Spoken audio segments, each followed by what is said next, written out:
Hola a todos, esto es El Mundo en Revolución. El día de hoy vengo con un video que tratará de un tema bastante interesante, una de las revoluciones más importantes en el siglo XX, y que fue la primera que dio origen al primer país comunista, la Revolución Rusa. Así que sin más, empecemos.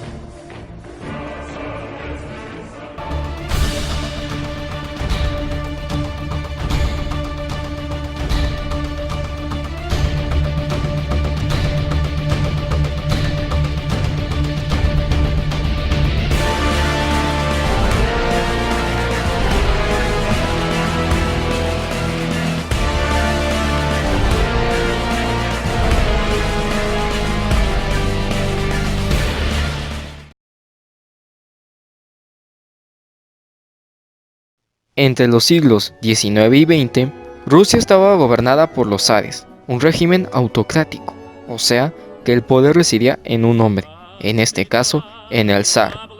A pesar de que, a comienzos del siglo XX, Rusia empezó a industrializarse producto de la Segunda Revolución Industrial, este país era mayoritariamente pobre y rural, en donde surgió una nueva clase social, la clase obrera, y estos empezaron a migrar a las grandes ciudades, y aunque el país llegó a ser un poco próspero, los beneficios de estos no llegaron a las clases más bajas, llegando solo a la élite de la sociedad. La economía del Imperio ruso no iba del todo bien, ya que, a comparación de otras grandes potencias como Alemania, Estados Unidos o Francia, su PIB no llegaba ni a ser ni la mitad de lo que estos países lograban producir. Por ejemplo, el valor industrial en 1913 era 2 veces y media menor que la de Francia, 6 veces menor que la de Alemania y 14 veces menor que la de los Estados Unidos. En conclusión, Rusia era un país rural y las riquezas que tenía se distribuían de manera altamente desigual.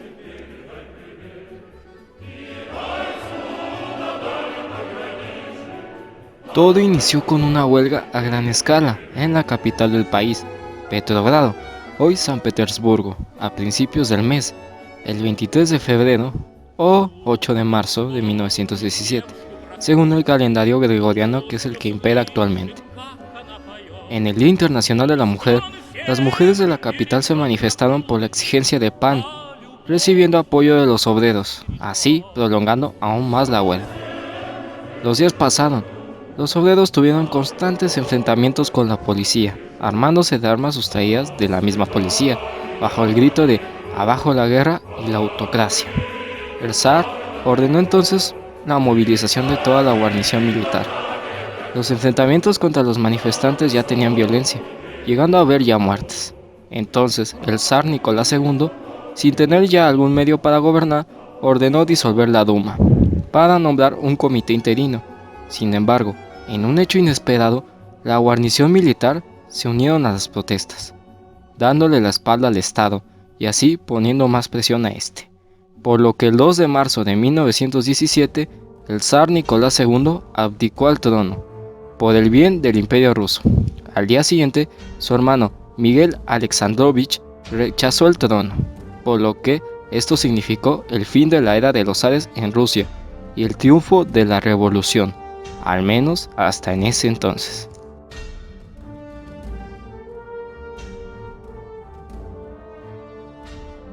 Después del triunfo de la revolución y de sacar a los zares, se vivió un periodo de inestabilidad por ver quién gobernaría ahora a Rusia.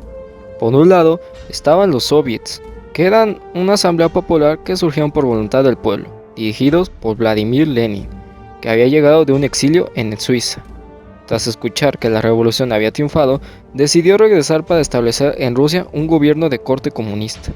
Estos soviets estaban dominados por socialistas, comunistas y por los bolcheviques, que estos últimos significaban mayoría, aunque eran por supuesto una minoría en el país. Y por otro, un gobierno provisional que fue impuesto por la Duma, dirigido por Mikhail Rodzianko, un rico terrateniente. Después, el gobierno fue liderado por Georgi Ulov, un liberal del Partido Democrático Constitucional.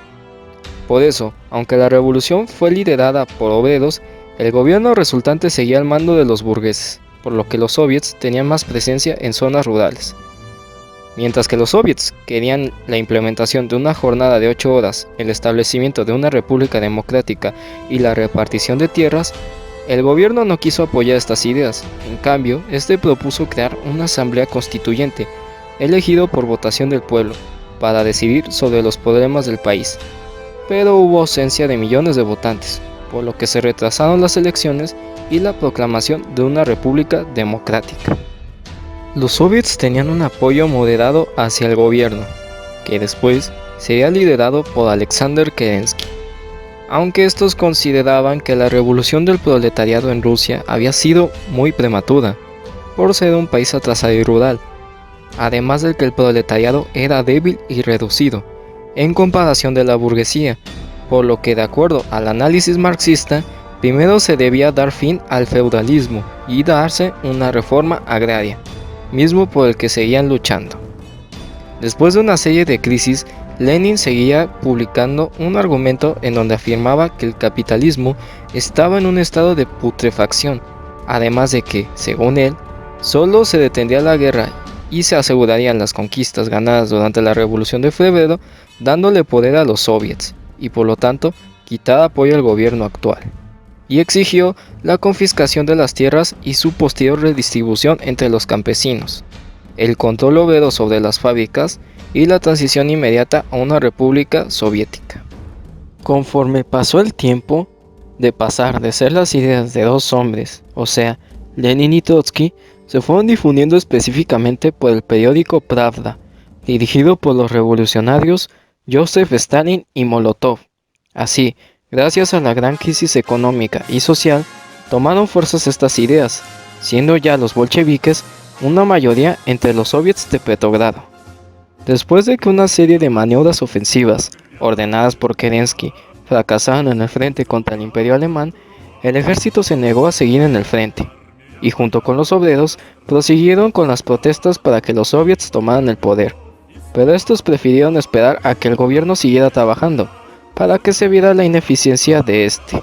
Sin embargo, los bolcheviques fueron reprimidos, Trotsky fue encarcelado, Lenin se vio obligado a huir a Finlandia, todos los periódicos bolcheviques fueron cancelados, los obreros fueron desarmados, se encarcelaron a los agitadores, restauraron la pena de muerte, y a todo el que desertara del ejército se le acribillaba con ametralladoras. Todo esto provocó el descontento del pueblo. Aún así, poco a poco fue aumentando la tensión entre bolcheviques y el gobierno.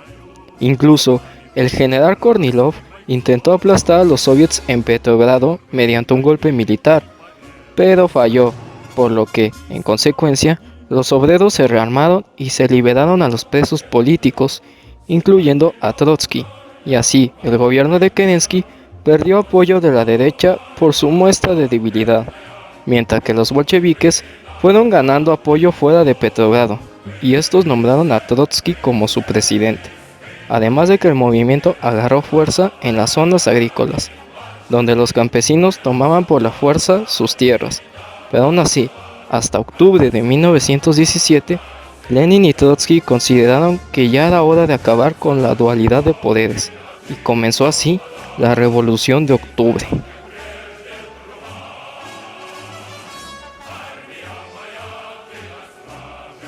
La Revolución de Octubre se dio entre el 6 y el 7 de noviembre de 1917, o entre el 24 y el 25 de octubre según el calendario juliano.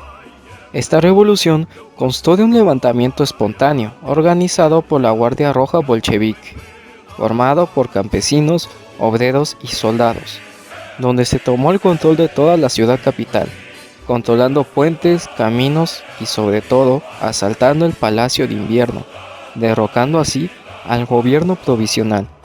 Sin embargo, la ciudad no se paralizó, y de hecho no hubo mucha resistencia, ya que hubo 5 muertos. Curioso que uno de los movimientos más importantes del siglo XX transcurrió sin que nadie supiera nada.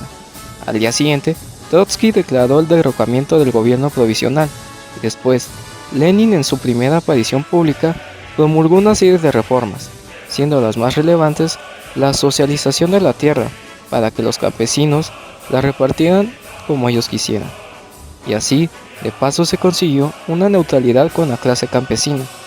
y aparte se crearía un nuevo gobierno, formando el Consejo de Comisionarios del Pueblo, que aplicaría otra serie de reformas, tales como la abolición de la pena de muerte, el control obrero sobre los medios de producción, la nacionalización de los bancos y la creación de una milicia obrera.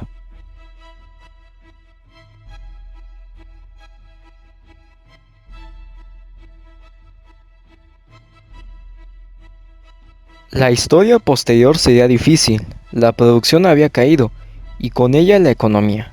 Había hambrunas, y una de las consecuencias inmediatas de la toma de poder de los bolcheviques fue la salida de Rusia de la Gran Guerra, firmando el armisticio con el Imperio Alemán, el Imperio Austrohúngaro y el Imperio Otomano, con el Tratado de Brest-Litovsk, con el que serían los territorios de Finlandia, Polonia, Estonia, Lituania y Ucrania, ante los países anteriormente dichos.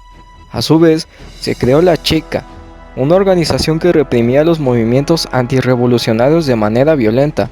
A esto se le conoció como el Terror Rojo, y esta sería una de las antecesoras de la posterior KGB. Se creó la Asamblea Constituyente, pero al resultar ser una minoría tras tener 175 diputados de 707, los bolcheviques disolvieron la Asamblea democráticamente elegida. Y para rematar, para evitar el regreso de un régimen monárquico, el zar Nicolás II y su familia fueron asesinados en julio de 1918. Lamentablemente para los bolcheviques, Kerensky huiría, y junto a los generales zaristas Mijaíl Alekseyev y Kornilov, organizarían una ofensiva para contrarrestar y eliminar el nuevo gobierno comunista, siendo apoyado por las potencias capitalistas como Estados Unidos, Reino Unido y Francia. Esto por temor a una revolución socialista mundial, lo cual tenía planeado Lenin. Entonces a este bando se le conoció como el Ejército Blanco, y se enfrentarían en la Guerra Civil Rusa, conflicto que duró de 1918 a 1922. Al principio a los bolcheviques no les iba bien, ya que tenían que enfrentar a las potencias extranjeras que intervinieron en la guerra, y al Ejército Blanco, y estos empezaron a agarrar fuerza en algunas zonas.